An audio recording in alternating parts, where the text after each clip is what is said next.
In this tip, we'll see how to modify list using the insert method and slicing notation.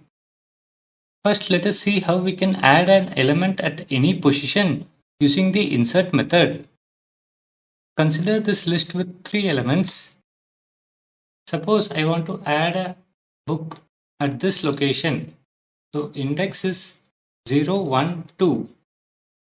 This will add this object before the given index. You can also use negative indexing. So length of this list is 3. Specifying -1 is same as specifying 2. If you provide an index that's greater than or equal to the list length, then that particular object will be appended at the end. So for example, the list length is 4. If you provide 4 or more, it will always append at the end. Next, let us see how we can use the slicing notation to modify one or more list elements. The list will automatically shrink or expand as needed. Consider this list of numbers. Here's an example of modifying a single element.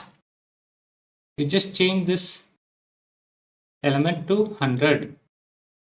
Suppose you want to modify the last 3 elements. You can use -3 and colon.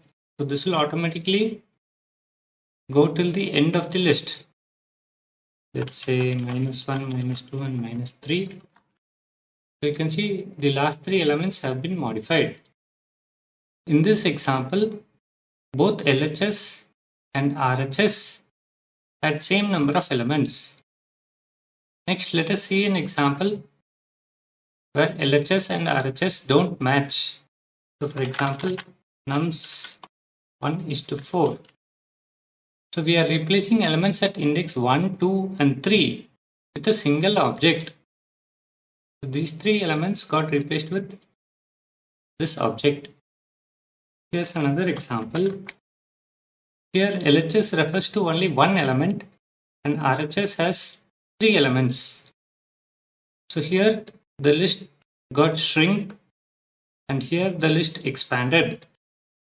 Note that the RHS must be an iterable even if the LHS refers to only a single element.